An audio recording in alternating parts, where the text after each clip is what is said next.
अस्सलाम वालेकुम। किताब बोलती है कि एक और एपिसोड के साथ मैं हूं सदाकत हुसैन। आज जो हम अफसाना पढ़ने जा रहे हैं वो हाशिम नदीम की किताब सलीब इश्क से है और अफसाने का नाम है रॉन्ग नंबर।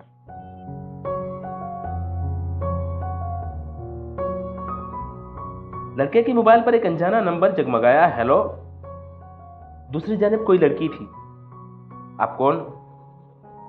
लड़के ने चिढ़कर कहा, फोन आपने मिलाया है, अपना तारुफ करवाएं। लड़की ने यह कहते हुए जल्दी से नंबर काट दिया। Sorry, wrong number. लड़के ने हैरत से अपनी सेल फोन की जानिब देखा। कमाल है, खुद ही कॉल की और खुद ही रॉन्ग नंबर कहकर काट दिया।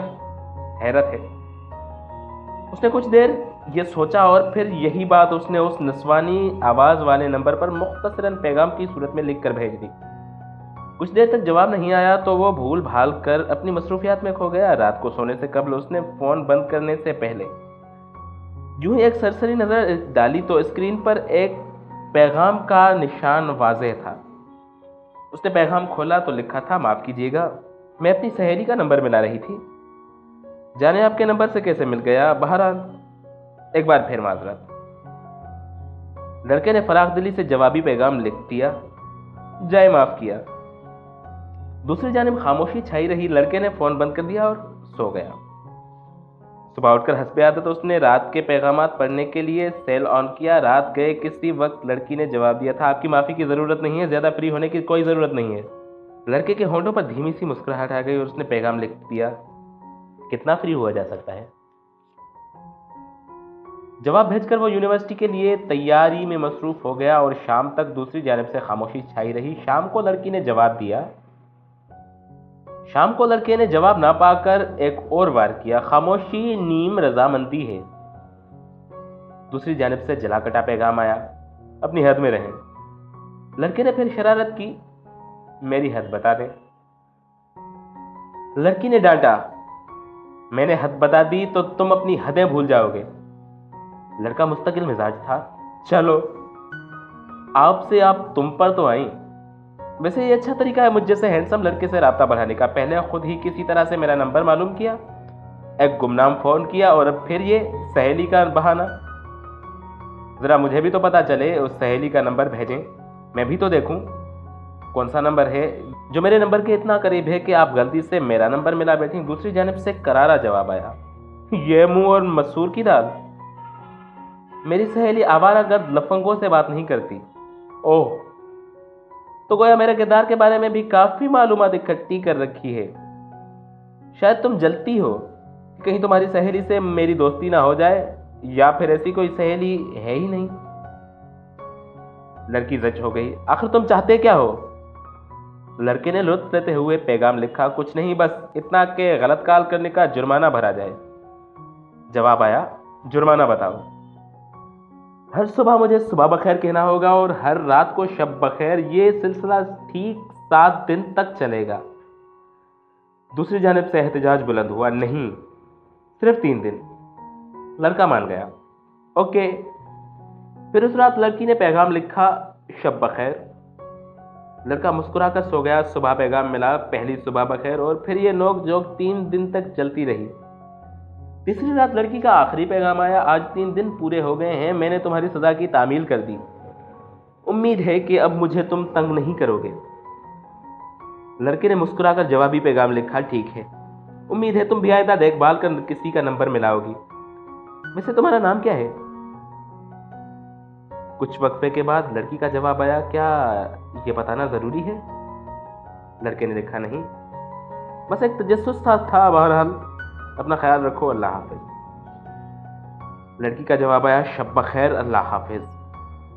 अगली सुबह लड़के ने यूं ही बेख्याली में नींद से जागते ही पैगामों की फहरिस्त जांची। वहां लड़की का पैगाम नहीं था। लड़का अपने कामों में मसरूफ हो गया। एक दिन गुजर गया और फिर यूं ही दूसरा और तीसरा दिन भी बीत गया। लड़का उस रॉन्ग नंबर के उन पैगामात को भूलने ही लगा था कि अचानक एक रोज सुबह फोन खोलने पर वही पैगाम इनबॉक्स में मिला, सुबह बखैर। लड़के ने पूछा, सजा तो पूरी हो चुकी थी, फिर ये सुबह बखैर कैसी? दूसरी जानिब से जवाब आया, ये बोनस है, लड़का हंस पड़ा। वाह क्या बात है, सजा में भी बोनस? पहली बार सुन रहा हूं। जवाब आया, कैसे हो, मेरे पैगामात का इंतजार तो रहता होगा। लड़के ने जवाब दिया कि पैगाम मिलने वाले से पैगाम भेजने वाले का ज्यादा इश्तियाक मालूम होता है। लड़की ने जवाब दिया, बस यूं ही सोचा कि तुमसे पैगामात पर बात कर लूं। अजीब सी आदत पड़ गई थी इन 3 दिनों में। अगर तुम कहो तो आइंदा पैगाम नहीं भेजूंगी। लड़के ने शरारत की, हमें क्या खबर थी कि कच्चे धागे से बंध ही आएगी सरकार। लड़की ने जलकर दिया, खुशफहमी है तुम्हारी, ठीक है अब पैगाम नहीं भेजूंगी। लड़के ने सवाल दोहराया, अच्छा नाम तो बताती जाओ मिस गुमनाम। लड़की ने कुछ वक्फे के बाद सिर्फ एक नाम भेजा, आसिया। अच्छा नाम है। और दोनों तरफ खामोशी छा गई। लड़के ने रात को पैगाम भेजा, मेरा नाम नहीं पूछोगी आसिया? लड़की का जवाब आया, हरकतों से तुम कोई खैर बख्श या आलिफ-दीन नुमा शख्सियत लगते हो। लड़का हंस पड़ा, मैं भी तुम्हें रहमत बीबी या खैरुन्निसा टाइप कोई चीज समझ रहा हूं। आलिफ-दीन, खैरुन्निसा। दोनों ने एक दूसरे के लिए नाम अजबर कर लिए। सुबह फिर लड़की का पैगाम आया, सुबह बखैर आलिफ-दीन। लड़के ने जवाब दिया मुस्कुराते हुए, जीती रहो खैरुन्निसा। और फिर उनके पैगामात का सिलसिला चल पड़ा। मगर अब पहले पैगाम भेजने वाली लड़की होती थी और देर से जवाब देने वाला लड़का। आलिफ-दीन ने एक आध मरतबा खैरुन्निसा से मुलाकात का कहा, मगर खैरुन्निसा कुछ मुहतात थी। नतीजतन आलिफ-दीन की दिलचस्पी खैरुन्निसा के पैगामात में कम होने लगी। अब लड़की लड़के को छेड़ने के लिए पैगाम भेजती और लड़के की जानिब से घंटों बाद या फिर अगले दिन एक मुख्तसर सा जवाब आता। मर्द और औरत की अजली खसलत रंग दिखाने लगी। लड़का उस आंख मचोली से बेजार और लड़की छुपकर इजहार करने की हद तक आ पहुंची। लड़की का पैगाम आया, क्या बात है, आजकल तुम उकता से रहे हो। लड़के ने जवाबी पैगाम भेजा, तुम सामने तो आती नहीं हो और मुझे ज्यादा तजस्सुस पसंद नहीं है। लड़की का पैगाम आया, पहले एतबार का भरम तो कायम हो जाने दो और फिर क्या जरूरी है कि हमारी मुलाकात भी हो? हम यूं ही अच्छे दोस्त भी तो बनकर रह सकते हैं। लड़के ने जवाब दिया, मैं अजनबियों से दोस्ती नहीं करता और अभी तक हम दोनों एक दूसरे के लिए सिर्फ रॉन्ग नंबर ही तो हैं। मैं इस रॉन्ग नंबर को एक शिनाख्त और एक रिश्ते की पहचान देना चाहता हूं। लड़की ने लाखों बार का दोहराया हुआ जुमला एक बार फिर दोहराया, मेरी भी कुछ मजबूरियां हैं। पहले हम एक दूसरे को ठीक से समझ तो जाएं, फिर मुलाकात भी होती रहेगी।